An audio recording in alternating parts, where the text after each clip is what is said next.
একদিন একজন ইহুদি খলিফাতুল মুসলিমিন হযরত ওমর রাদিয়াল্লাহু তাআলা আনহুর কাছে গেছে, গিয়ে বলে, খলিফাতুল মুসলিমিন, আপনাদের কোরআনে এমন একটা আয়াত আছে, ওই আয়াত যদি তাওরাতে মুসা আলাইহিস সালামের উপরে নাজিল হইতো, যেই দিন এই আয়াত নাজিল হতো ওই দিনটাকে আমরা ঈদের দিন বানায় ফেলতাম। ওই দিনটা হতো আমাদের জন্য সবচাইতে আনন্দের দিন। হযরত ওমর রাদিয়াল্লাহু তাআলা আনহু তারে জিজ্ঞাসা করতেছে, কোন আয়াত যেটা তাওরাতে থাকলে তোমরা ওই দিনটারে ঈদের দিন বানায় ফেলতা?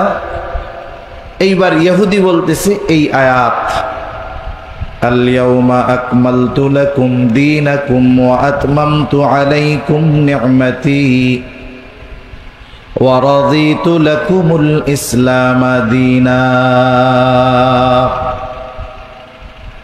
আল্লাহ রাব্বুল আলামিন বলেন, আজ আমি তোমাদের জন্য তোমাদের দ্বীনকে পরিপূর্ণ করে দিলাম, ওয়া আতমামতু আলাইকুম নি'মাতি, এবং তোমাদের জন্য আমার নেয়ামত পরিপূর্ণ করে দিলাম, ওয়া রাদিতু লাকুমুল ইসলাম দীনা, তোমাদের জন্য ইসলামকে দিন হিসাবে আমি মনোনীত করলাম। হযরত ওমর রাদিয়াল্লাহু তাআলা আনহু বলেন, এই আয়াত কোন দিন, কোথায়, কার উপরে নাজিল হয়েছে আমি সেটা জানি। এই আয়াত নাজিল হয়েছে মুহাম্মাদুর রাসূলুল্লাহ সাল্লাল্লাহু আলাইহি ওয়াসাল্লামের উপর আরাফার দিন, বিদায় হজে জাবালে রহমতে এই আয়াত আল্লাহ তাআলা নাজিল করেছেন। এই আয়াত নাজিলের মাধ্যমে আল্লাহ তাআলা আমাদের দ্বীন তথা জীবন ব্যবস্থাকে পূর্ণাঙ্গের ঘোষণা দিয়েছেন। তার মানে মানব জীবনে, মুসলমানদের জীবনে, ইমানদারের জীবনে যত ধরনের প্রয়োজনীয়তা আছে, যত ধরনের সমস্যা আছে, সব সমস্যার সমাধান ইসলামের মধ্যে আছে। একজন মানুষ কিভাবে তার ব্যক্তিগত জীবন পরিচালনা করবে, কিভাবে তার রাজনৈতিক জীবন পরিচালনা করবে, কিভাবে পারিবারিক জীবন পরিচালনা করবে, কিভাবে তার ব্যবসা পরিচালনা করবে, কিভাবে মানুষের সাথে আচার আচরণ করবে, কিভাবে আত্মীয় স্বজনের সাথে সে চলবে, কিভাবে পাড়া প্রতিবেশীর সাথে সে চলবে, কোন পদ্ধতিতে সে ব্যবসা করবে, কিভাবে তার অর্থনৈতিক জীবন পরিচালনা করবে, জবান খুলে বলেন তো সব কিছুর সমাধান ইসলামে আছে না নাই? মানব জীবনের এমন কোন দিক নাই যেই দিকের সমস্যার সমাধান ইসলামের মধ্যে নাই। ইসলাম এমন এক জীবন ব্যবস্থা, আপনাদের আমাদের হাতে অনেকের কাছে অ্যান্ড্রয়েড মোবাইল আছে। আপনি একটা অ্যান্ড্রয়েড মোবাইল কেনার পর দেখবেন 6 মাস 1 বছর পর পর এর প্রোগ্রামগুলো আপডেট হয়। তার মানে 6 বছর আগে অ্যান্ড্রয়েড সফটওয়্যার আর 6 বছর পরের সফটওয়্যার এক না। সময়ের সাথে সাথে, যুগের সাথে সাথে অ্যান্ড্রয়েড আপডেট হয়, সফটওয়্যার আপডেট হয়। অনেকে বলে ইসলাম হলো মধ্যযুগীয় এক জীবন ব্যবস্থা। এটা তারা তাদের বুঝ কমতির কারণে বলে, ইসলামের প্রতি বিদ্বেষের কারণে বলে। কিন্তু আল্লাহ তাআলা ইসলামকে এমন এক জীবন ব্যবস্থায় পরিণত করেছেন যেটা সর্বযুগে সর্বকালে কিয়ামত পর্যন্ত মানব জীবনের একমাত্র সমাধান। এটা এমন না যে ইসলাম 1500 বছর আগে এটা ওল্ড ভার্সন হয়ে গেছে, এখন মানব জীবন পরিচালনার জন্য নতুন কিছু দরকার, ইসলাম দিয়ে সম্ভব নয়। এটা যারা মনে করে নিঃসন্দেহে তারা বেঈমান, কোনো সন্দেহ নাই, ঠিক কিনা বলে? ইসলাম কিয়ামত পর্যন্ত যত সমস্যা মানব জীবনে আসবে, যত প্রয়োজনীয়তা দেখা দিবে, সব কিছুর সমাধান ইসলামের মধ্যে আছে। এটা পূর্ণাঙ্গ এক জীবন ব্যবস্থা। এটা আমাদের দিন, এটাই আমাদের জীবন ব্যবস্থা। শুধু তাই না, এই দিন সম্পর্কে দুনিয়ায় যেমন আমাদের দিনের উপরে চলতে হবে, পরকালে মৃত্যুর পর এই দিনের ব্যাপারে আল্লাহ আমাদের জিজ্ঞাসা করবে। আমাদের সকলের কম বেশি জানা আছে কবরের মধ্যে 3টি প্রশ্ন করা হবে। কয়টি প্রশ্ন একটু জোরে বলেন? 3টি প্রশ্ন করা হবে, এটা সবাই জানে। শুধু মুসলিমেরা জানে, অমুসলিমেরা জানে না এমনটা নয়, বরং অমুসলিমেরাও এই কথা জানে যে মুসলমানেরা এটা বিশ্বাস করে কবরের মধ্যে 3 প্রশ্ন করা হবে। প্রশ্ন করা হবে কবরে, কিন্তু প্রশ্ন আল্লাহ তাআলা ফাঁস করে দিয়েছেন আগে।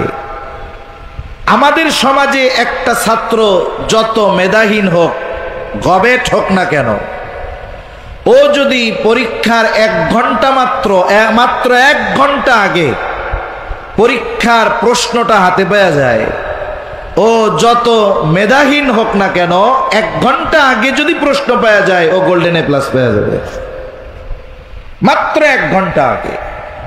অথচ আল্লাহ সুবহানাহু ওয়া তাআলা নবীজি সাল্লাল্লাহু আলাইহি ওয়াসাল্লামের মাধ্যমে আমাদের কবরে 3 প্রশ্ন করা হবে, এটা অনেক আগে জানায়া দিয়েছেন। সবাই জানে কবরে 3 প্রশ্ন। তার মানে পরীক্ষার হলে যাওয়ার আগে যদি প্রশ্ন আউট হয়ে যায়, তাহলে তো সবারই গোল্ডেন A+ পাওয়ার কথা, ঠিক না? কিন্তু বিষয়টা এমন নয়। কারণ দুনিয়ার পরীক্ষার হলে যেই প্রশ্ন, এটার জবাব দেওয়া সহজ, কারণ একটু লেখাপড়া করলেই জবাব দেওয়া যায়। মনে করেন একজন ভালো মতো লেখাপড়া করেছে, পরীক্ষার হলে গিয়ে সে জবাব দিয়ে দিতে পারবে। আর একজন ভালো মতো লেখাপড়া করে নাই, কিন্তু একদিন আগে প্রশ্ন ফাঁস হয়ে গেছে, বলে ও গোল্ডেন A+ পেয়ে যাবে। আর একজন লেখাপড়াও করে নাই, প্রশ্ন ফাঁসও পায় নাই, 1 গাঁটটি নকল নিয়ে গেছে। যা দেখে পরীক্ষার হলে যেই প্রশ্নগুলো আসছে, মাশাআল্লাহ তার নকলের গাঁটটির মধ্যে ওইগুলাও আছে। তার মানে লেখাপড়া করে পাশ করা যায়, প্রশ্ন ফাঁস হইলেও পাশ করা যায়, আবার নকল নিয়েও দুনিয়ার পরীক্ষায় পাশ করা যায়। কিন্তু বলেন তো, কবরের প্রশ্নের জবাব এই 3 পদ্ধতি অবলম্বন করলে জবাব দেওয়া যাবে নাকি? একজন যদি ভালো মতো মুখস্থ করে, চিন্তা করে, মুখস্থ কইরা তুই ফেরেশতা তো আইবো জিজ্ঞাসা করতে, আসলেই প্রশ্ন করার আগেই জবাব দিয়া দিমু, যা কইবা জানি জবাব, এটা সম্ভব না।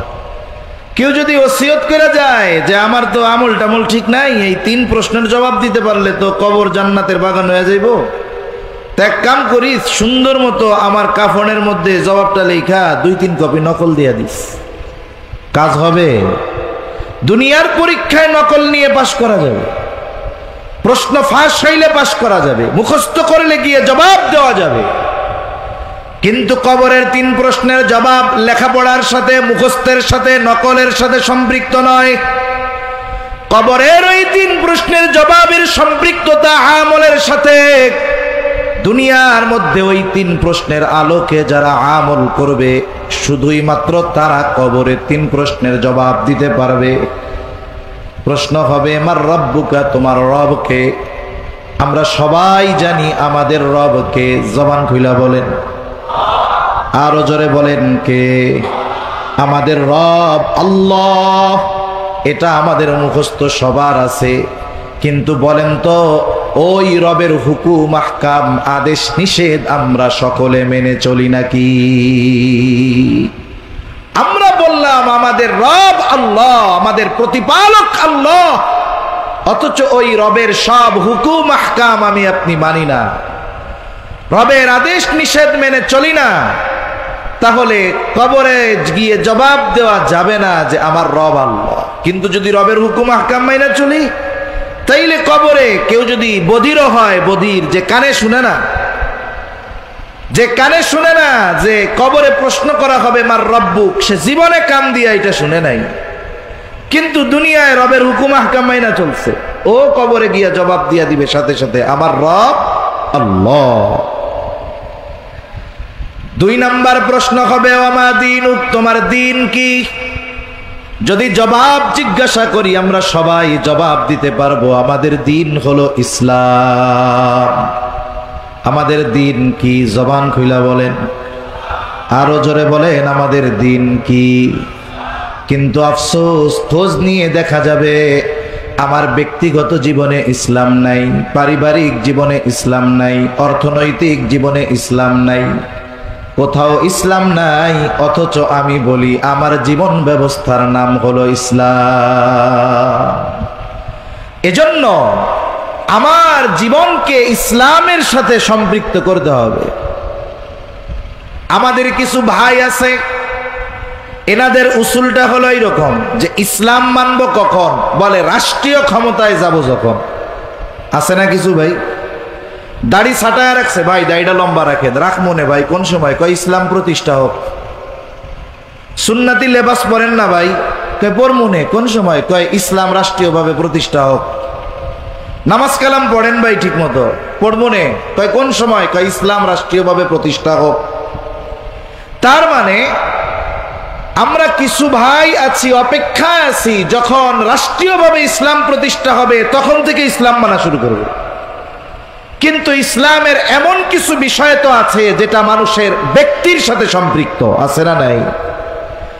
আমি সুন্নাতের উপরে চলবো, আমি আমার জবানকে গুনার থেকে বাঁচাবো, আমি আমার চোখকে গুনার থেকে হেফাজত করব, আমি হারাম খাবো না হালাল খাবো, আমার অধীনস্থদেরকে আমি দ্বীনের উপরে চালাবো, আমার স্ত্রী কন্যাদেরকে আমি পর্দা করাবো।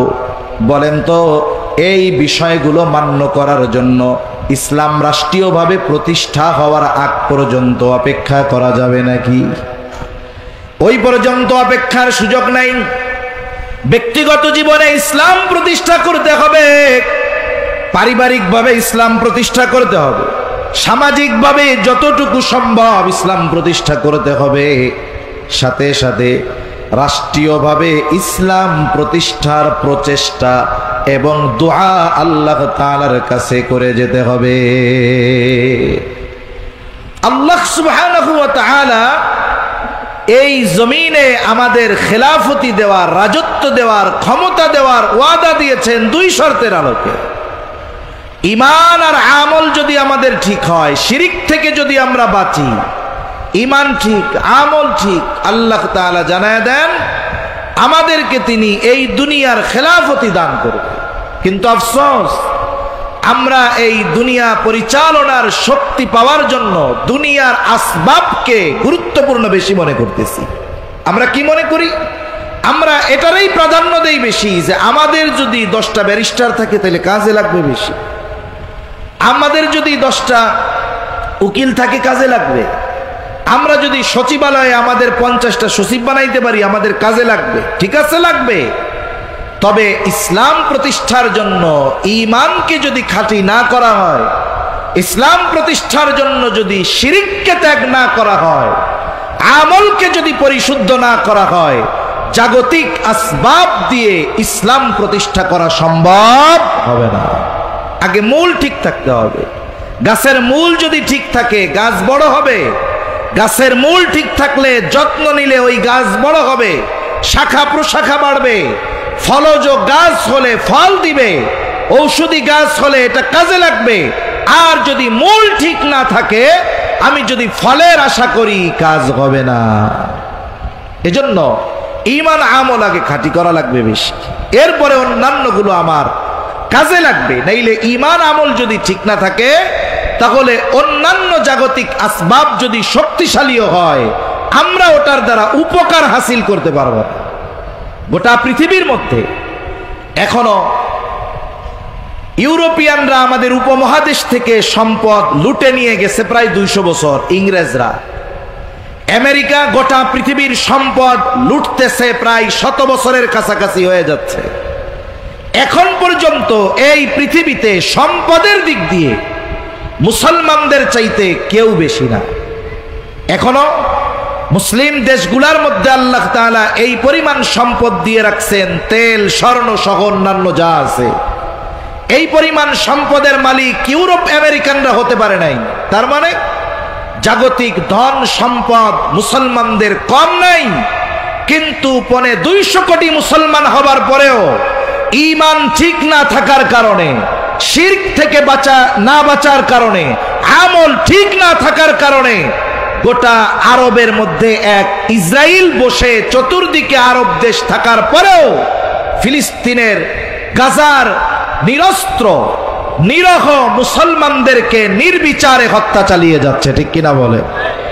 মুসলমানদের দুনিয়ার সম্পদ আছে, কিন্তু আমরা সেই ঈমান আমল হারায় ফেলছি, যার কারণে সম্পদ থাকার পরেও, সংখ্যায় অনেক হওয়ার পরেও 250 কোটি মুসলমান আমরা 100 কোটি ইহুদি আমাদের নাকে রশি দিয়া ঘুরাইতেছে।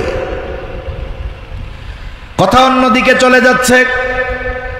তাহলে বলতেছিলাম, কবরে দ্বিতীয় প্রশ্ন করবে, ওমা দীনুক, তোমার দিন কি?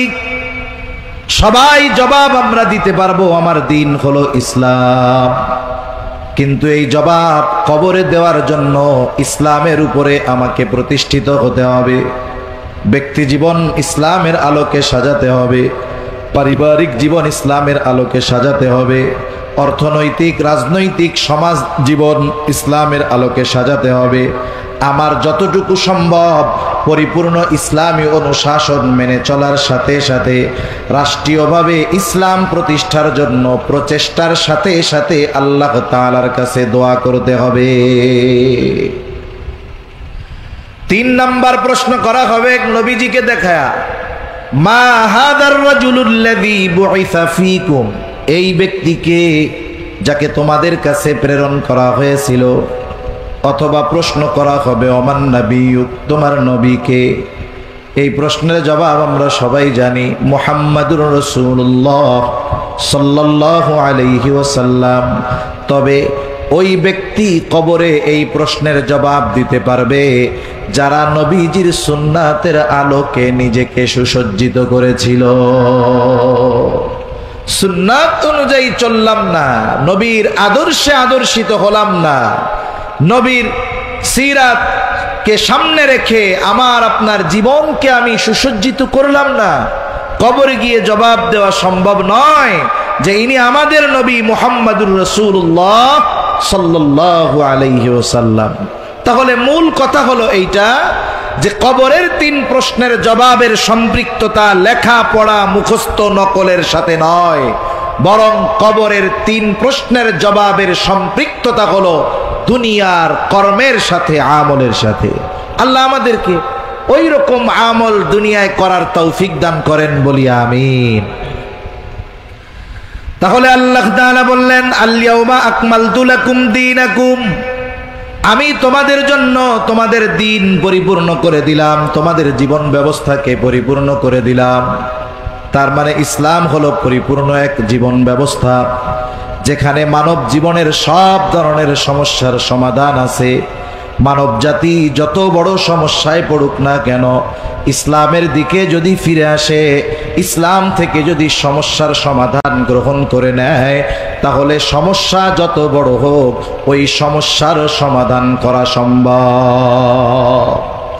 তাহলে বলতেছিলাম, আমার আপনার নবীজির মাধ্যমে আল্লাহ তাআলা কয়েকটি বিষয়ের পূর্ণতা দিয়েছেন। 1 নাম্বার, আল্লাহ রাব্বুল আলামিন দিন পরিপূর্ণ করে দিয়েছেন, শরীয়তের পরিপূর্ণতা প্রদান করেছেন। আমার আপনার নবীজির আগে কারো মাধ্যমে আল্লাহ তাআলা এই শরীয়তের পূর্ণতার ঘোষণা দেন নাই। শরীয়তের পূর্ণতার ঘোষণার পরপরই আল্লাহ তাআলা বলেন, ওয়া আতমামতু আলাইকুম নি'মাতি, আল্লাহ তাআলা বলেন আমি তোমাদের জন্য আমার নিয়ামত পূর্ণ করে দিলাম। শরীয়ত পূর্ণতার সাথে সাথে নিয়ামতের পূর্ণতার ঘোষণা আল্লাহ তাআলা দিয়েছেন।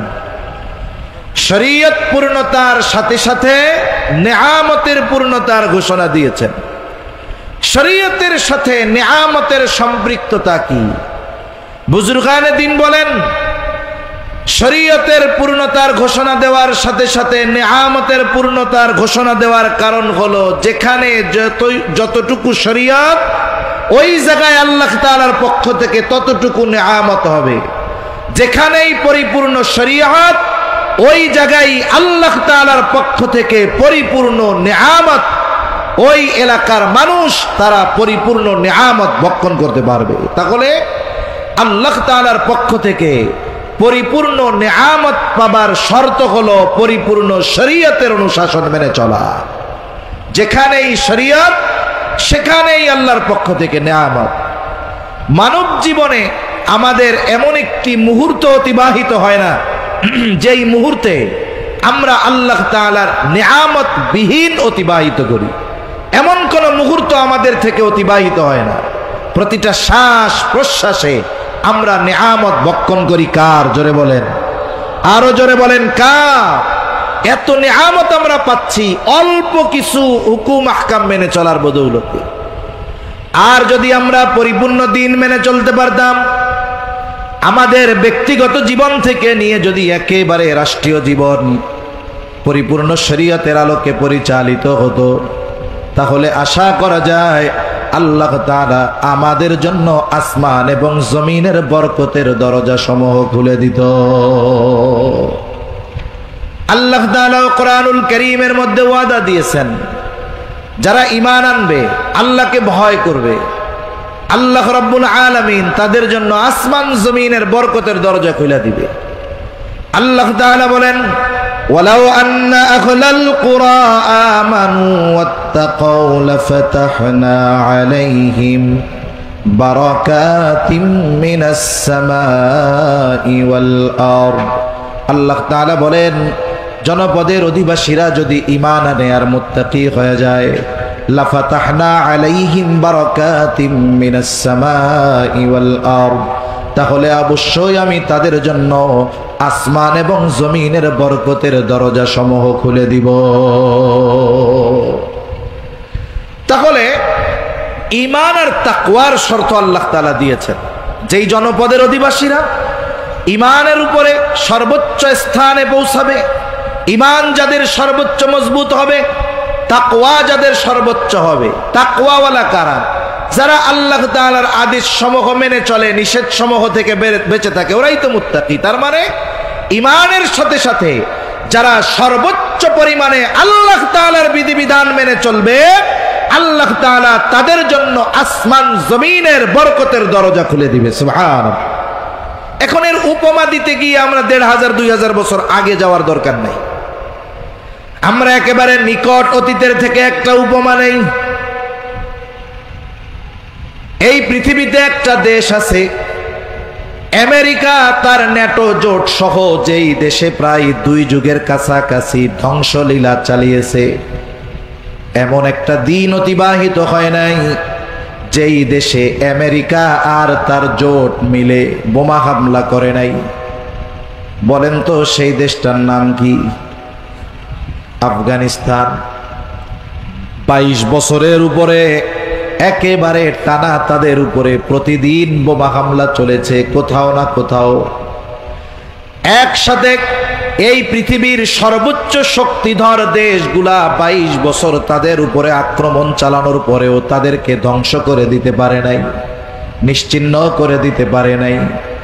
2 দশক বা 2 যুগ পর যখন তারা হিসাব নিকাশের খাতা খুইলা বসছে, হিসাব করে দেখলো এতদিন তাদের চেষ্টা এটা পুরাই বিফল, কোনো লাভ হয় নাই। এখন তারা চিন্তা করলো এখানে আর থাকা যাবে না।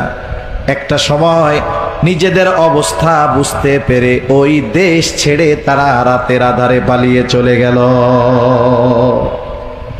মূলত পালায়া চলে গেছে, এটা হলো মূল কথা।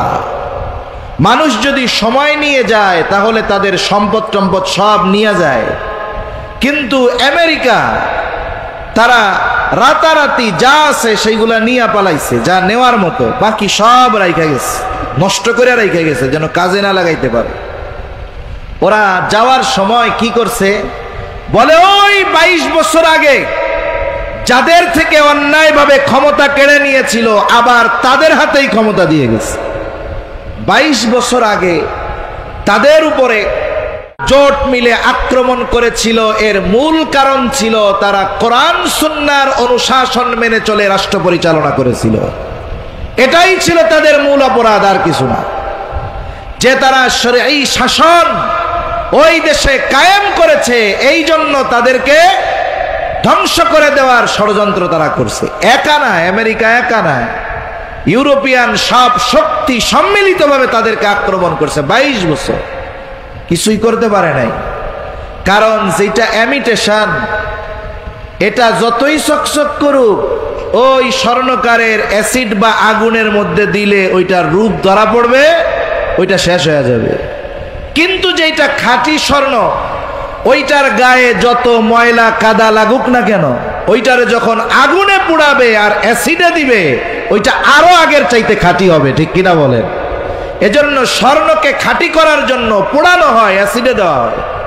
যেই স্বর্ণরে যত ভালোভাবে পোড়ায়, বলে ওইটার খাঁট তত দূর হয়, খাঁটি তত বেশি হয়। ওই মানুষগুলা তো এমনিতেই খাঁটি, আর এই 20-22 বছরের যুদ্ধ তাদেরকে আরো খাঁটি সোনায় রূপান্তর করছে। একটা সময় আমেরিকা তার ন্যাটো জোট সহ পালায় গেছে। 22 বছর আগে যাদের থেকে ক্ষমতা কেড়ে নিয়েছিল, আবার তাদের হাতে রাষ্ট্র পরিচালনার দায়িত্ব দিতে তারা বাধ্য হয়েছে। যাবার সময় এমন কোন উল্লেখযোগ্য স্থাপনা নাই তারা ধ্বংস করে যায় নাই। তার মানে ধ্বংসস্তূপে পরিণত একটি দেশ তাদের হাতে তুলে দিয়ে তারা রাতারাতি চলে গেল। সাথে সাথে তাদের যেই রিজার্ভ ছিল, রাষ্ট্রীয় যেই সম্পদ, এটাকেও আমেরিকা নিয়ে গেছে। একেবারে মোল্লাদের হাতে দেশটাকে দিয়ে গেছে, কিন্তু হাতের মধ্যে কোনো টাকা পয়সা দেয়া যায় না। নতুন করে কেমন করে এই শহর তারা গড়বে, স্থাপনাগুলোকে আবার কেমনে গড়ে তুলবে, এই জন্য টাকা পয়সা দরকার, কিছুই তাদের হাতে দেয় নাই। একটা দেশ তাদের হাতে তুলে দিয়ে গেছে, যেই দেশ ধ্বংসস্তূপে পরিণত একটা দেশ। আজকে একটা খবর দেখলাম, আমেরিকা যখন আফগানিস্তানে গেছিল হামলা করার জন্য, গ্রাম অঞ্চলে মাঝে মধ্যে ডাকাতি হয়, জানেন? হয় আপনাদের এদিকে ডাকাতি হয়। আপনার এলাকায় যখন ডাকাতি হবে, এ বিষয়ে আপনি সুনিশ্চিত থাকবেন যে আপনার এলাকায় ওই বাহির থেকে ডাকাত এসে ডাকাতি করতে পারবে না, যতক্ষণ না আপনার এলাকার ডাকাতরা ওদের সহযোগিতা না করবে। ঠিক কিনা কর? আপনার এলাকার সোর্স তাদেরকে সহযোগিতা করলে ওরা বাহির থেকে এসে ডাকাতি করতে পারবে। আফগানিস্তান গিয়ে আমেরিকা আর ন্যাটো জোট মাজলুমের উপরে এই পরিমাণ জুলুম করতে পারতো না যদি ওই আফগানিস্তানের কিছু দালাল ওদেরকে সহযোগিতা না করত। যেই দালালেরা যুগের পর যুগ তাদেরকে সহযোগিতা করেছিল, মনে করেছিল আমেরিকানদেরকে সহযোগিতা করার মাধ্যমে আমরা আমেরিকার সিটিজেনশিপ পেয়ে যাব, আরামে ভোগ বিলাসে আরাম করে বাকি হায়াত কাটায়া দিব। ডোনাল্ড ট্রাম্প ওই ধরনের আফগানিস্তানের ওই দালাল যারা আমেরিকায় ছিল, এদেরকে বইলা দিছে 1 সপ্তাহের মধ্যে আমেরিকা ছাড়বি তোরা। কয় সপ্তাহের মধ্যে? 1 সপ্তাহের মধ্যে। এখন টের পাবে মজা কারে গয়।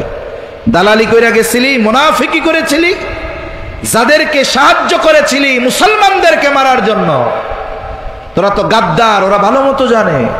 এই জন্য ওদেরকে বলছে যাও 1 সপ্তাহের মধ্যে দেশ ত্যাগ করবা।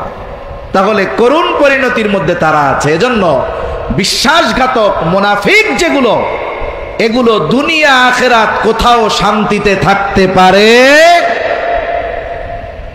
ইংরেজদেরকে সহযোগিতা করছিল যারা, নবাব সিরাজউদ্দৌলার বিরুদ্ধে, এদের মধ্যে মীর জাফরও ছিল। ইংরেজরা ঠিক সময় চিন্তা করছে, যেই বেটা ওর জাতির সাথে ধর্মের সাথে গাদ্দারি করতে পারে, ও আমাদের সাথে গাদ্দারি করবে না, এর কোনো গ্যারান্টি আছে?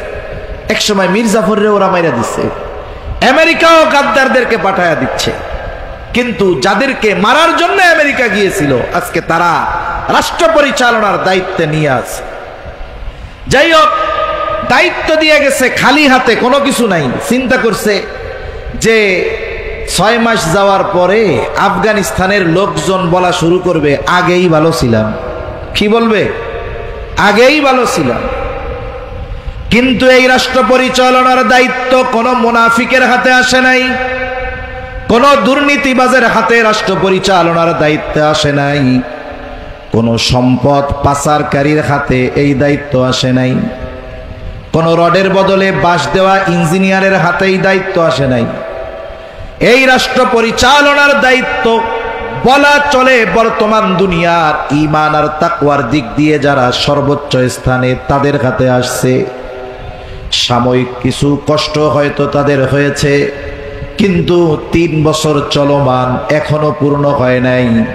আন্তর্জাতিক অর্থনীতি বলে এই পৃথিবীতে একমাত্র আফগানিস্তান এমন একটা দেশ যাদের মুদ্রার মান, অর্থনীতি সময়ের সাথে সাথে উন্নতি আর অগ্রগতির সর্বোচ্চ শিখরের দিকে ছুটে চলছে। আফগানিস্তানের টাকার মান বাংলাদেশের টাকার চাইতেও বেশি, প্রায় 3 গুণের কাছাকাছি।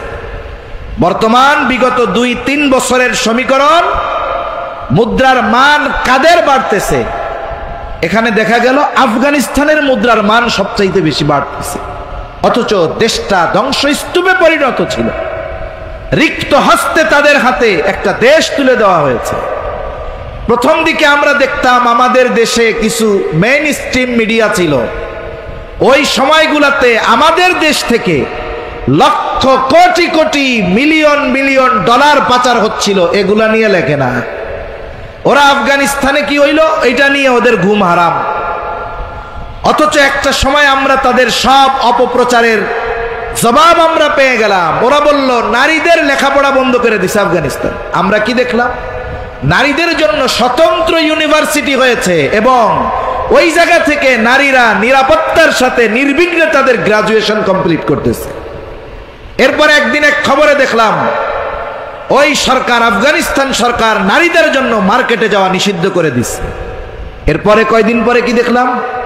নারীদের জন্য এমন শপিং কমপ্লেক্স তারা তৈরি করছে যেই জায়গায় A to Z সব নারী, কোনো পুরুষের ওইখানে প্রবেশ করার অধিকার নেই। তার মানে নারীদের নিরাপত্তা এবং শিক্ষায় কোনো বিঘ্ন যেন সৃষ্টি না হয় এই ব্যবস্থা তারা করেছে।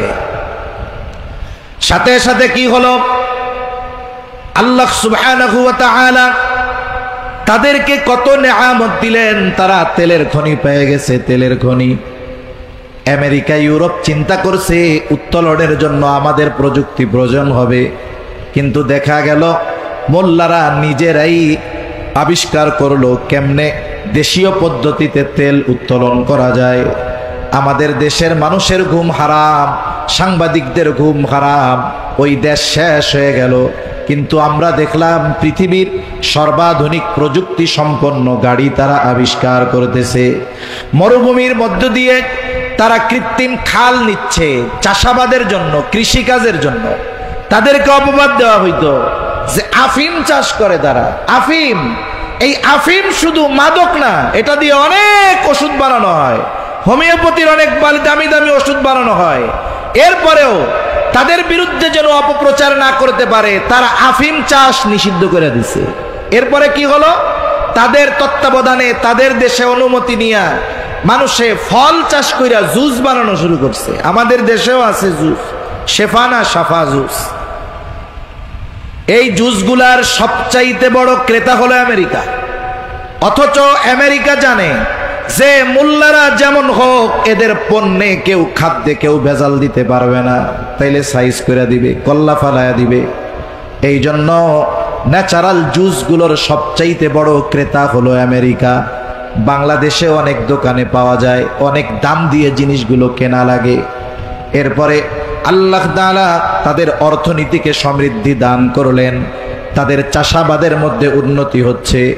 এই জন্য আল্লাহ তাআলার সেই ওয়াদা যে ঈমান আনো, মুত্তাকি হয়ে যাও, আসমান আর জমিনের বরকতের দরজা সমূহ খুলে দিব। এই আয়াতের আলোকে যদি সবচাইতে বড় উপমা হয়, এই 21 শতাব্দীতে এর সবচাইতে বড় উদাহরণ হলো আফগানিস্তান। সময়ের সাথে সাথে তাদের উন্নতি বাড়তেছে। বরং আজকে তাদের প্রেসিডেন্ট আজকে এক ঘোষণায় দেখলাম, এটা জানায় দিছে এখন থেকে সব প্রদেশে যারা দায়িত্বে আছে গভর্নর, তাদেরকে নির্দেশ দিয়ে দেওয়া হয়েছে যে গোটা রাষ্ট্রে শরীয় আইন মেনে বিচার কার্য পরিচালনা হবে। এবং আমেরিকাকে তারা জবাব দিয়ে দিয়েছে, আমাদের রাষ্ট্র আমরা কিভাবে পরিচালনা করি সেটা আমাদের বিষয়, আমাদের রাষ্ট্রীয় কোনো বিষয়ে হস্তক্ষেপ করার অধিকার কারো নাই। এইরকম ভাবে গোটা পৃথিবীর সুপ্রিম পাওয়ারের অধিকারী যারা, চোখের সাথে চোখ রাঙিয়ে কথা বলার জন্য ঈমানের মতো পাওয়ার দরকার হয়, ঠিক কিনা বলেন?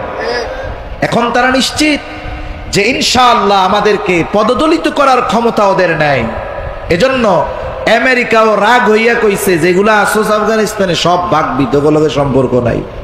তা সম্মানিত উপস্থিতি, বলতেছিলাম যে আল্লাহ তাআলা শরীয়ত পূর্ণতার সাথে সাথে নিয়ামত পূর্ণতার ঘোষণা দিয়েছেন। আফগানিস্তানে শরীয়ত মেনে চলার চেষ্টা যত বেশি তারা করতেছে, আল্লাহ তাআলা তাদেরকে নিয়ামত তত বেশি দান করতেছে। ঠিক কিনা বলেন?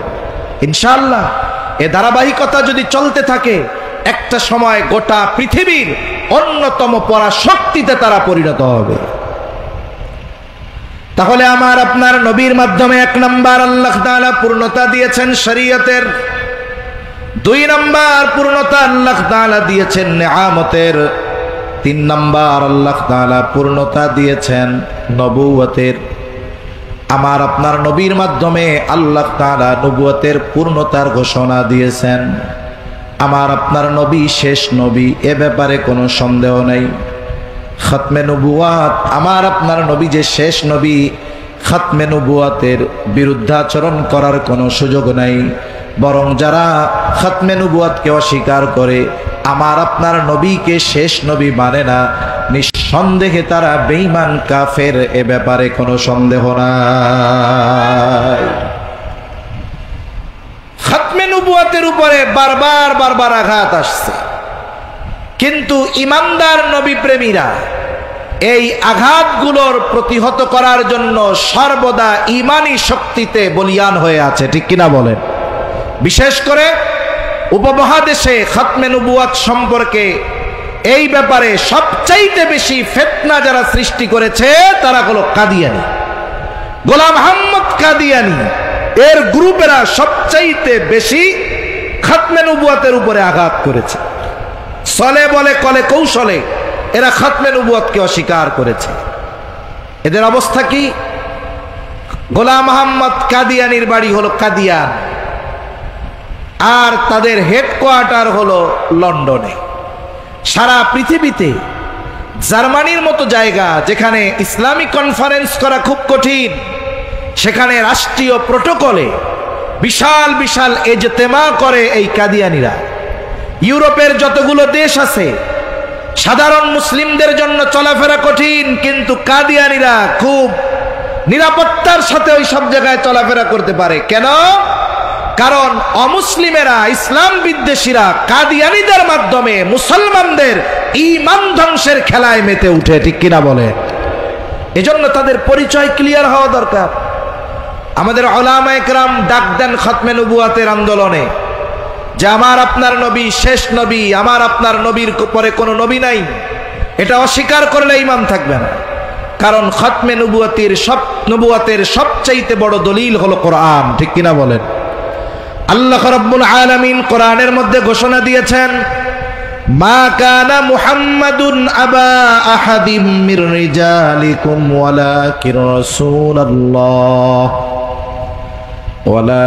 রাসূলুল্লাহি ওয়া খাতামান নাবিয়্যিন।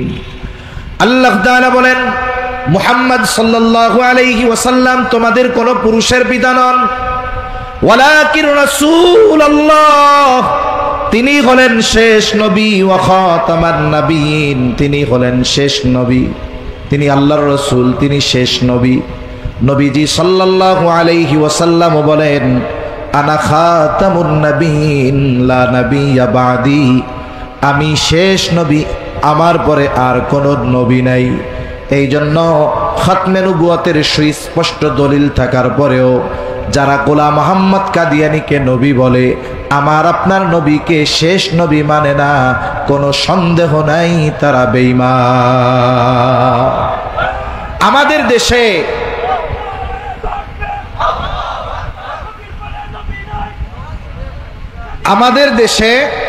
আমাদের দেশে খ্রিস্টান মিশনারি এবং কাদিয়ানী, মনে রাখবেন এরা হলো এক মায়ের পেটে দুই ভাই। খ্রিস্টান মিশনারি আর কাদিয়ানী এক মায়ের পেটে কি দুই ভাই। এরাও অনেক প্রত্যন্ত অঞ্চলে খ্রিস্টান মিশনারি যারা, এরাও আমার আপনার নবীকে শেষ নবী বলে মানে না, এরা ঈসা আলাইহিস সালামকে শেষ নবী বলে অভিহিত করাতে চায়। সরল মনা মুসলমানদের কাছে গিয়ে ওরা বলে, এই মিয়া শোনো, কিয়ামতের আগে ঈসা আলাইহিস সালাম দুনিয়ায় আসবে, মানো স্বাভাবিকভাবে ঈসা আলাইহিস সালাম তো আবার আসবে, কিন্তু ওনার মূল আগমন দুনিয়াতে ঘটে গেছে। আল্লাহ আসমানে উঠায় নিছে, আবার কিয়ামতের আগে ঈসা আলাইহিস সালামকে আল্লাহ দুনিয়ায় পাঠাবে। আগমনের দিক দিয়ে ওনার আগমন নবীজির আগে হয়ে গেছে। নবীজি আসার মাধ্যমে নতুন করে কোন নবী আসার আর সুযোগ নাই, এটা বন্ধ হয়ে গেছে। ঈসা আলাইহিস সালাম যে আসবে, এটা কি তার নতুন আগমন নাকি পুনরায় আগমন? তার তো মূল আগমন নবীজির আগে হয়ে গেছে, এখন উনি আবার আসবেন। এই আশাটা নতুন করে আসা হবে না, এটা পুনরায় আগমন হবে, কিয়ামতের আগে উনি আসবে। এই কথাটা তো আমরা সবাই জানি। সরল মনা মুসলমানেরা বলবে হ্যাঁ আসবে তো, তাইলে ঈসা আলাইহিস সালাম আসবে কি হইয়া জানো? ত্রাণকর্তা হয়ে আসবে। উনি আসবে, উনি আসার পরে ওনার উপরে যারা ঈমান আনবে, বিশ্বাস করবে, তারা তো মুসলিম, তারা হবে ঈসাই মুসলিম। আর আল্লাহর আযাব থেকে বাঁচার জন্য ঈসাই মুসলিম হওয়ার বিকল্প আর কোনো কিছু নাই। এখন ওই মানুষগুলো যেগুলো মূর্খ, বুঝে না, এই মানুষগুলাকে তারা দাওয়াত দিয়ে খ্রিস্ট ধর্মে অনুসারী করে একটা সময় তাদেরকে বেঈমানে পরিণত করে দুনিয়ার সামান্য কিছু সুযোগ সুবিধা দিয়ে। এজন্য হিসাব যদি করা হয়, কাদিয়ানি আর এই খ্রিস্টান মিশনারি, এদের মূল মিশন, মূল উদ্দেশ্য এক, সরল মনা মুসলমানদেরকে ধোঁকায় ফেলে বেঈমান বানানো। এখন বিষয় হলো কাদিয়ানি অমুসলিম, খাতমে নবুয়তকে অস্বীকার করলে সে অমুসলিম, কোনো সন্দেহ নাই। তাইলে আপনারা রাষ্ট্রীয়ভাবে তাদেরকে অমুসলিম ঘোষণার জন্য এত তৎপর কেন? তাহলে কি রাষ্ট্র যদি অমুসলিম ঘোষণা করে তাইলেই কি তারা অমুসলিম হবে, না হলে হবে না? বিষয়টা এমন নয়। রাষ্ট্র যদি তাদেরকে অমুসলিম ঘোষণা করে তাতেও অমুসলিম, ঘোষণা না করলেও অমুসলিম। তাহলে রাষ্ট্রের তাদেরকে অমুসলিম ঘোষণা করার কি দরকার? আমাদের সমাজে বিভিন্ন ধর্মের মানুষের সহ অবস্থান আছে না নাই? আছে। হিন্দু আছে, বৌদ্ধ আছে, খ্রিস্টান আছে, প্রত্যেকেই তার পরিচয় নিয়ে এই সমাজে বসবাস করে। একজন হিন্দু সে কখনো নিজেকে মুসলিম দাবি করে না, খ্রিস্টান সে কখনো নিজেরে মুসলিম দাবি করে না। কিন্তু কাদিয়ানীরা গোলাম মোহাম্মদ কাদিয়ানীকে নবী মানার মাধ্যমে, খাতমে নবুয়তকে অস্বীকার করার মাধ্যমে তারা যে বেঈমান কোনো সন্দেহ নাই। কিন্তু এই সমাজে কুফরি আকীদা, কুফরি বিশ্বাস লালন করে তারা সমাজের মানুষের কাছে নিজেদেরকে পরিচয় দেয় মুসলিম।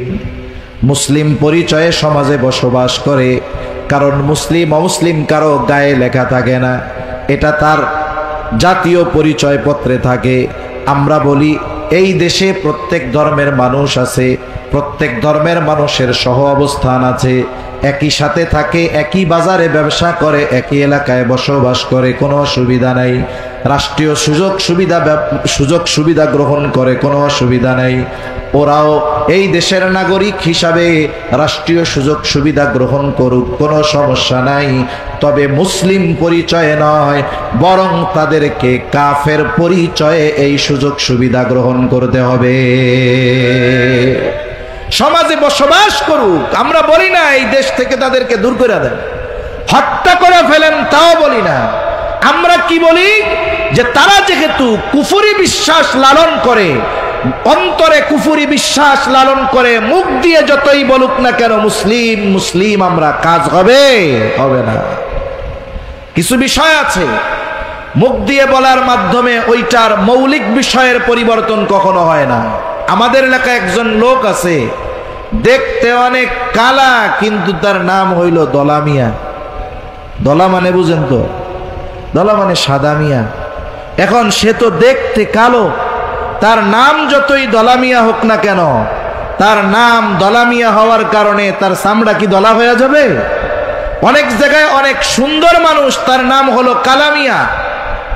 সে দেখতে সুন্দর কিন্তু তার নাম দিয়া দিছে কালামিয়া। এখন কালামিয়া নাম হওয়ার কারণে মৌলিকভাবে সে কি কখনো কালো হয়ে যাবে? হবে না। অনুরূপভাবে খাতমে নবুয়তকে অস্বীকার করে যতই নিজেরা নিজেদেরকে মুসলমান পরিচয় দিক না কেন, এই মানুষগুলো প্রকৃত মুসলমান কখনো হতে পারবে না যতক্ষণ না গোলাম আহমদ কাদিয়ানীকে ছেড়ে একনিষ্ঠভাবে জবানে অন্তরে ওই কালিমার স্বীকৃতি যতক্ষণ না দিবে ততক্ষণ পর্যন্ত মুমিন মুসলমান হওয়ার কোনো সুযোগ তাদের নাই। এজন্য আমার আপনার নবীর মাধ্যমে আল্লাহ রাব্বুল আলামিন নবুয়তের পূর্ণতার ঘোষণা দিয়েছেন, যা আগের কোন নবীর মাধ্যমে আল্লাহ তাআলা দেন নাই। 4 নম্বর, আমার আপনার নবীজির মাধ্যমে আল্লাহ রাব্বুল আলামিন উত্তম আখলাক তথা উত্তম চরিত্রের পূর্ণতার ঘোষণা দিয়েছে। রাসূল আকরাম সাল্লাল্লাহু আলাইহি ওয়াসাল্লামের চারিত্রিক সৌন্দর্যের কথা এক মজলিসে বলা সম্ভব নয়। আমার আপনার নবীর আগে যত নবী আসছে সব নবী উত্তম চরিত্রওয়ালা নবী, কোনো সন্দেহ নাই। কিন্তু আমার আপনার নবী শুধু উত্তম চরিত্রওয়ালা নবী এমন নয়, আমার আপনার নবীর চরিত্র হলো এমন এক মহান চরিত্র, তিনি উত্তম চরিত্রে পরিপূর্ণতা দান করনেওয়ালা নবী। নবীর চারিত্রিক সৌন্দর্য কেমন ছিল? বলে মক্কার মুশরিকেরা আমার আপনার নবীজিকে বারবার হত্যার অপচেষ্টা করেছে। নবীজি সাল্লাল্লাহু আলাইহি ওয়াসাল্লাম নামাজে গিয়েছে, সেজদায় উটের নাড়ি বুড়িয়ে নবীজির উপরে চাপায় দিয়েছে যাতে করে আমার আপনার নবী মারা যায়। পেছন দিক থেকে গলায় কাপড় পেঁচায়া ধরছে জোরে, যাতে শ্বাসরুদ্ধ হয়ে নবীজি মারা যায়। আমার আপনার নবীকে হত্যা করার জন্য মক্কার মুশরিকেরা প্রত্যেক গোত্র থেকে এক একজন যুবককে নির্বাচিত করেছে সম্মিলিতভাবে হত্যাকাণ্ড ঘটানোর জন্য।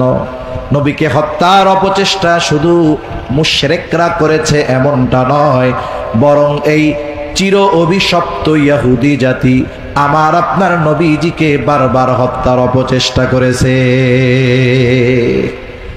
এই অভিশপ্ত জাতি, এদের এই কুকর্ম এই সময় চলতেছে তা না, এরা হাজার হাজার বছর ধরে অপরাধ, অন্যায়, অবিচার এগুলা করে আসতেছে। এজন্য আল্লাহ সুবহানাহু ওয়া তাআলা তাদেরকে অভিশপ্ত জাতি হিসাবে অভিহিত করেছেন। এদের উপরে আল্লাহ তাআলার লানত। ইহুদিদের উপরে কাদের লানত? জোরে বলেন, কার লানত? আল্লাহর লানত, নবী রাসূলদের লানত। এরা আল্লাহ তাআলার ব্যাপারে অপবাদ দিতেও পিছু হটে নাই। আল্লাহ তাআলা কোরআনুল কারীমের মধ্যে জানায় দেন, এরা আল্লাহর ব্যাপারে বলে লাকাদ সামিআল্লাহু কাওলাল্লাযীনা ক্বালু ইন্নাল্লাহা ফাকীরু ওয়া নাহনু আগনিয়া। আল্লাহ তাআলার ব্যাপারে তারা বলতেছে যে আমরা ধনী, আল্লাহ হইল গরীব। নাউজুবিল্লাহ বলেন। আল্লাহ সুবহানাহু ওয়া তাআলার ব্যাপারে তারা আরেক জায়গায় বলে, আল্লাহ তাআলা বলেন ওয়াকালাতিল ইয়াহুদু ইয়াদুল্লাহি মাগলুলা গুল্লাত আইদিহিম ওয়া লুইনু বিমা ক্বালু। মূলত তারা বলতে চায় যে আল্লাহ তাআলার হাত রিক্ত হয়ে গেছে, খালি হয়ে গেছে। তারা আল্লাহর ব্যাপারে অপবাদ দেয়। আল্লাহ তাআলা বলেন গুল্লাত আইদিহিম, বরং রিক্ত হয়েছে তাদের হাত, ওয়া লুইনু বিমা ক্বালু, এই কথা বলার কারণে তাদের উপরে আল্লাহর লানত। আবার তাদের উপরে নবী রাসূলুল্লাহ লানত দিছে। লুইনাল্লাযীনা কাফারু মিন বানি ইসরাঈলা আলা লিসানি দাউদ ওয়া ঈসা ইবনে মারইয়াম। দাউদ আলাইহিস সালাম তাদের উপরে লানত করছে, মারইয়াম আলাইহিস সালাম তাদের উপরে লানত করছে। তারা নবী রাসূলকে হত্যা করেছে, জাকারিয়া আলাইহিস সালামকে হত্যা করেছে, ইয়াহইয়া আলাইহিস সালামকে হত্যা করেছে, ঈসা আলাইহিস সালামকে হত্যার অপচেষ্টা করেছে, মারইয়াম আলাইহিস সালামকে অপবাদ দিয়েছে। এমন এক অভিশপ্ত জাতি, চির অভিশপ্ত জাতি এরা। এরা আমার আপনার নবীজিকেও কয়েকবার হত্যার অপচেষ্টা করেছে। একবার গোস্তের সাথে বিষ মিশায়া নবীকে হত্যা করার চেষ্টা করছে। যখন ইহুদি নারী দাওয়াত দিছে, নবীজি সাল্লাল্লাহু আলাইহি ওয়াসাল্লাম গেছে, গোস্তের সাথে বিষ মিশায়া খাইতে দিছে। নবীজি সাল্লাল্লাহু আলাইহি ওয়াসাল্লাম গালে দিছে। জিবরাইল আলাইহিস সালাম আয়েশা জানায়া দিছে যে এটা বিষ, খাওয়া যাবে না। নবীজি খান নাই, কিন্তু কিছু তো গালে গেছে। ইন্তেকালের আগে নবীজি সাল্লাল্লাহু আলাইহি ওয়াসাল্লাম বলেছেন, আয়েশা সিদ্দিকা রাদিয়াল্লাহু তাআলা আনহা থেকে বর্ণিত, যে নবীজি সাল্লাল্লাহু আলাইহি ওয়াসাল্লাম ওই যে বিষ খাওয়াইছিল ওই সময়ের কথা বলছে যে, আয়েশা, ওই বিষক্রিয়া আমার মধ্যে প্রবল আকার ধারণ করেছে, কেমন যেন আমার শিরা উপশিরা ছিঁড়ে নিয়ে যাচ্ছে। ওরা চেষ্টা করছে। আর এক জায়গায় এক ফয়সালা দেওয়ার জন্য নবীজি গেছেন, তাদের মধ্যে একটা ফয়সালা হবে মুসলমানদের মধ্যে। বানি কাইনুকা গোত্রের একটা সমস্যা নিয়ে নবীজির দেয়ালের পাশে বসাইছে। উদ্দেশ্য কি? উপর থেকে বড় এক পাথর মাথার উপরে ফেলায় নবীজিকে হত্যা করে ফেলবে। নাউজুবিল্লাহ। ইহুদিদেরকে বিতাড়িত করা হয়েছে জাজিরাতুল আরব থেকে, শুধু শুধু নয়, এদের এই অপকর্মের কারণে আবার ওরা পুনরায় দ্বিতীয় বিশ্বযুদ্ধের পরে আবার এইখানে আইসা বসছে গোটা পৃথিবীর শান্তি বিনষ্ট করার জন্য। কিন্তু আফসোস, এদের ইতিহাসের কথা যদি বলতে হয়, আজকে এই চির অভিশপ্ত জাতি ইহুদিরা আমাদের উপরে চেপে বসার কারণে, চেপে বসা আমাদেরও দায়বদ্ধতা কম নাই। পেছনের অনেক ইতিহাস যদি বলা হয়, দেখুন আমাদের আকাবির যারা ছিলেন, আমাদের মুরব্বী যারা গত হয়ে গেছেন দুনিয়া থেকে, ইহুদিরা যখন গোটা পৃথিবীতে উদ্বাস্তুর মতো কোথাও গিয়ে তারা স্থায়ীভাবে বসতে পারে নাই, একটা সময় ইউরোপিয়ানদের সহযোগিতায়, ব্রিটিশদের সহযোগিতায় তারা আশ্বাস পেল যে তাদেরকে স্থায়ীভাবে বসবাসের জন্য একটা ভূমির ব্যবস্থা করা হবে। পৃথিবীর অনেক জায়গার প্রস্তাব তাদের দেওয়া হয়েছে, তারা কোথাও রাজি না, তারা বাইতুল মুকাদ্দাসের পাশেই আসতে চায়। কেন? কারণ তারাও তো জানে হাজার হাজার বছর আগে তাদের আদি নিবাস ছিল এই ফিলিস্তিন, এই আদি নিবাস ছিল তাদের জেরুজালেম। ইব্রাহিম আলাইহিস সালামের ছেলে ইসহাক আলাইহিস সালাম, ওনার ছেলে ইয়াকুব আলাইহিস সালাম, ওনার 12 সন্তান, ওনার এক নাম বানি ইসরাইল, ওনার 12 সন্তান, এখান থেকেই বানি ইসরাইল। ওদের আদি নিবাস তো ছিল এই ফিলিস্তিনে। ওরা চেয়েছে ওই জায়গায় এসে সেই আদি নিবাসে তারা বসবাস করার জন্য। একটা সময়, লম্বা ইতিহাস, সংক্ষিপ্ত কথা, হঠাৎ করে চলে আসছে তা না, আসার আগে তারা প্রেক্ষাপট তৈরি করেছে। আসছে তো 47-এ, এর আগে 50 বছর ধরে ওই জায়গায় আসার মতো পরিবেশ তারা তৈরি করছে। একটা সময় তারা কৃষি কাজ করার জন্য আসতো, ফিলিস্তিনে কাজ করত, আর পৃথিবীর বিভিন্ন জায়গা থেকে ধনী ধনী ইহুদিরা ওদেরকে টাকা দিয়া বলতো যে তোরা ওই জায়গায় গিয়া জমি কিনবি। ফিলিস্তিনের মানুষও বুঝে নাই, তারা ইহুদিদের কাছে বেশ কয়েক গুণ দামে জমি বিক্রয় শুরু করছে। 1 টাকার মাল যদি কেউ 10 টাকা পায়, এটা বেচতে তো আর চুপ করে বসে থাকবে না। ওই সময় আরবের কিছু আলেম তাদেরকে মানা করছে যে এটা বিক্রয় করো না, এটা ঠিক হবে না। সাথে সাথে আশরাফ আলী থানভী রহমাতুল্লাহ আলাইহি সহ আমাদের আকাবিরে দেওবন্দের উলামায়ে কেরাম বলেছে যে মুসলিম ভূখণ্ডের এই জমিগুলা ইহুদিদের কাছে বিক্রয় করা জায়েজ হবে না। কিন্তু কিছু মানুষ উলামায়ে কেরামের ফতোয়া তো শুনে না, উলামায়ে কেরামের কথা তাদের গায়ে বিষের মতো লাগে। স্বাধীনতা পরবর্তীকালীন সময় 71-এর পরে যখন এই দেশে ঝাঁকে ঝাঁকে এনজিওরা ঢুকতেছিল, আমাদের আকাবিররা মানা করেছে যে এই দেশ 9 মাস রক্তক্ষয়ী যুদ্ধের পরে আমরা স্বাধীন করতে পেরেছি, এই দেশ আমরা আবার গড়তে পারবো। এনজিওরা ঢুকছে কিসের নামে? মানুষকে দরিদ্র বিমোচনের নামে, মানুষকে স্বাবলম্বী করার নামে। ঢুইকা এক সময় এদেশে এমন ভাবে তারা পেতে বসছে যে তারা এদেশ থেকে গরিবের রক্ত চুষে টাকা নেওয়ার সাথে সাথে গরিবদেরকে, সরল মানা মুসলমানদেরকে বেঈমান বানানোর মিশন তারা চালিয়ে যাচ্ছে। ঠিক কিনা বলেন? একটা জিনিস উলামায়ে কেরামের দূরদর্শী নজর, তারা যেটা অনুধাবন করতে পারেন আমরা সাধারণ মানুষ পারি না। এজন্য বিজ্ঞ উলামায়ে কেরামের কথা ওই সময় আমাদের দেশের মানুষ শুনে নাই। কি বলছে? যে হুজুরা উন্নতি চায় না, চায় না কেউ আমাদের একটু সহযোগিতা করুক।